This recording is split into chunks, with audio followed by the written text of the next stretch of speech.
IPL 2026-এর নিলামে নাম উঠল মুস্তাফিজুর রহমানের। বাংলাদেশি এই কাটান মাস্টার পেসার মুস্তাফিজুর রহমানকে চেন্নাই সুপার কিংসের সাথে বিট করে হারিয়ে 9 কোটি 20 লাখ রুপিতে দলে নিল শাহরুখ খানের কলকাতা নাইট রাইডার্স। কিভাবে ভিট হলো মুস্তাফিজকে নিয়ে? প্রিয় দর্শক, মুস্তাফিজুর রহমানের নাম ডাকা হলো, আর মুস্তাফিজের নাম ডাকতেই চেন্নাই সুপার কিংস ও দিল্লি ক্যাপিটালস তাকে দলে ফেরানোর জন্য দাম বাড়াতে শুরু করলেন। কলকাতা নাইট রাইডার্সও যোগ দিলেন মুস্তাফিজকে দলে নেওয়ার জন্য।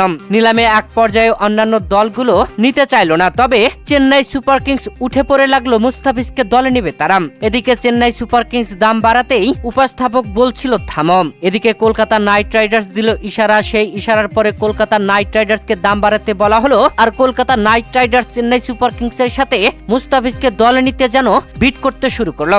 এক পর্যায়ে এসে চেন্নাই সুপার কিংস পরাস্ত হলো কলকাতা নাইট রাইডার্সের কাছে। বাংলাদেশি কাটার মাস্টার মুস্তাফিজুর রহমানকে 9 কোটি 20 লাখ রুপিতে দলে ভিড়িয়েছে কলকাতা নাইট রাইডার্স। এর আগে পেসার মাতিসা পাথিরানাকে 18 কোটি রুপিতে দলে নিয়েছে শাহরুখের দল Kolkata Knight Riders. Aussie all-rounder Cameron গ্রিনকে 25 কোটি 20 লাখ রুপিতে দলে নিয়েছে তারা। প্রিয় দর্শক, আসন্ন আইপিএলে কলকাতা নাইট রাইডার্সের হয়ে মাঠ পাতাবেন মুস্তাফিজুর রহমান। আর মুস্তাফিজ কলকাতায় যাওয়া আপনাদের কাছে কেমন লেগেছে জানাবেন কমেন্ট করে।